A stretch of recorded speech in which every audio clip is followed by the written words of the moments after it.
Well now, what's it going to take to fix Australia's shameful parole system? It began with the senseless murder of Jill Meagher by a man who should have been behind bars but was instead walking the streets. And it seems every week there's another example, yet nothing's being done. Even hardened criminals say the system is a joke. Here's David Richardson. Crime and punishment. It's the ultimate balancing act in our justice system between reasonable punishment behind bars and a prisoner's right to rehabilitation into society through a get-out-of-jail-early card we call parole. A balancing act now under fire. Are there criminals who just shouldn't be released? Absolutely. There's an element of prisoners that should never see the light of day. John Heffernan knows all about violent criminals. He's one of the country's longest-serving prison governors, the former boss at Grafton Jail, dealing with some of the most violent inmates this country has ever seen. I was quite concerned when I was the governor of a number of correctional centres when I saw some of the inmates that were released on parole, knowing full well that how they behaved whilst they were in jail, that they probably would come back, and most of them did. He's worried by the current push to release criminals early on parole. The present push towards rehabilitation is, as I said, serving their time in the community, and one's got to ask, should they? Are the checks and balances in place? They're not, and again it concerns me that those checks and balances are being cut back in the name of prison reform, which really is about efficiency. Put simply, does parole work? No, not at all. And you can fake your rehabilitation, get out, and then commit more crimes.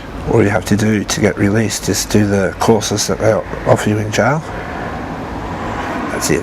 Why are they arresting you, Clint? Because they've said I frauded Allianz Insurance. Clinton Elford faked a terminal illness to defraud the insurance giant AIG out of $500,000. He then gave most of the money to his favourite football team and a string of charities. Why did you do it? I wanted to see if I could. Got the money and I felt really, really horrible because it wasn't mine. He served 2.5 years behind bars for fraud, then 14 months on parole, a system he says failed him. I was still smoking marijuana, drinking heavily, getting into fights. Probation and parole didn't seem to care about that. How would you rate the supervision of you? Poor. The level of assistance? Non-existent. The ability to reintegrate you successfully into society? No, not at all.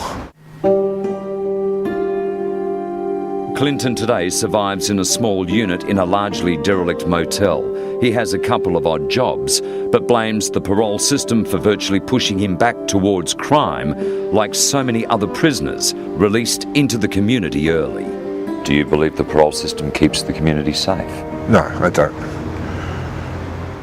And is that why we see criminals reoffending all the time? Yes.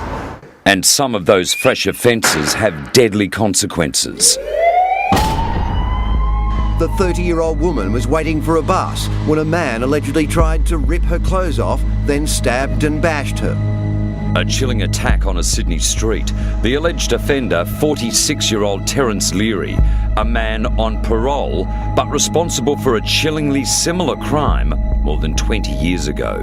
Police allege Leary broke into the house, attacked Vanessa with a hammer, took her to a bedroom, hit her again, and sexually assaulted her. The victim, 17-year-old Vanessa Hosen, her body thrown into a car and dumped at a nearby shopping centre in 1990. Leary was sentenced to 14 years behind bars then. He was released in August last year. Vanessa Hosen's family fighting his release all the way. Oh, you just want to scream, Why is it up to us to make this happen? Even the prison psychiatrist warned Leary could offend again. And Adrian Bailey, a serial criminal on parole for 5 rapes when he reoffended and takes a life, raping and murdering Jill Meagher. Bailey, yet another violent criminal to fall through the cracks. I, at the age of 14, last year in 2012, was raped by a man who was on bail for already committing a sexual assault crime.